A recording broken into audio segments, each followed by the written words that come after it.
American dreams is when you get the opportunities, when you had a dream when you was little and you accomplish that dream. Like this dream, you feel like you have a lot of freedom because when you come here in this country, you have it. You stay here. You have where there is a lot of opportunities, where you can go college, when you can get a better job, when you graduate from high school. That's it, like the dreams. Well, first of all, this image of this 14-year-old girl who had 1 year of education, who had barely read and just taught herself to read because she was pulled out of school in first grade, of this 14-year-old girl saying, I can't do this anymore.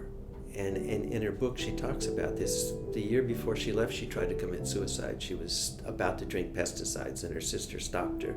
So that's how desperate she was. One of the most powerful things about what she's done is she's opened herself up to tell her own story down to these very nitty-gritty and personal details.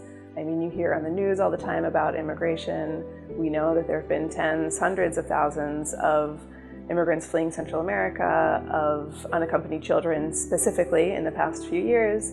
And it's easy to think about those statistics and to kind of formulate your opinions about immigration based on these kind of, based on these statistics that you hear. But what Lily does by telling her own story, I think she puts a human face on what exactly it's like to be somebody like her who flees here because she has to, and who has the right to seek protection under our laws, and in fact did and succeeded.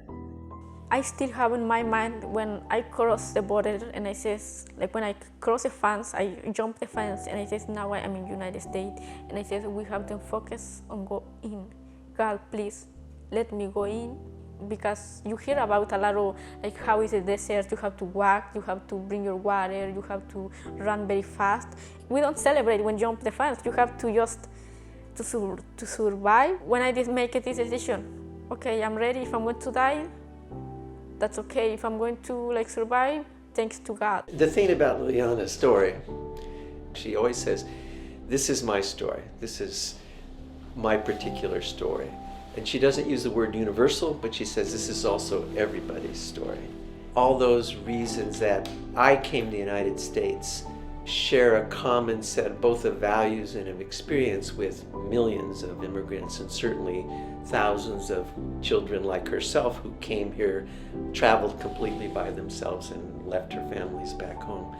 Everybody in this country, other than the Native Americans, comes somewhere, down the line in their own family history from somebody who came here looking for a dream, trying to better their lives or better their family, or out of necessity or to escape persecution.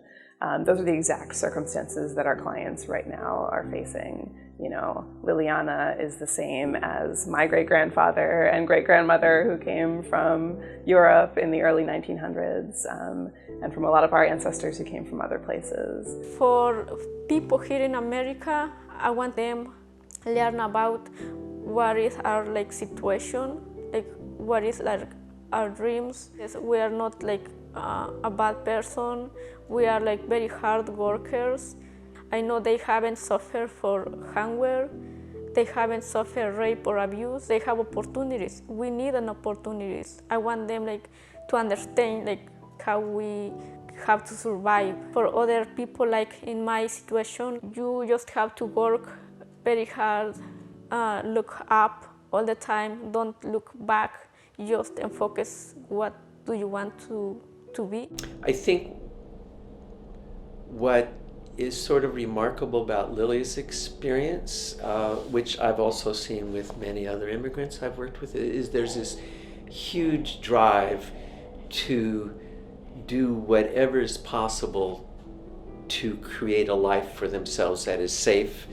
And part of that involves taking huge risks, both physical and emotional risks, so that you can begin to completely reconstruct a new life for yourself. It was very amazing, all these person coming to me and offer their help. But the lawyers I get, they work very hard. I can't believe I have my green card, now I can stay here, and now they don't going to send me back to Guatemala. I always like be thanks to these people who really like changed my life.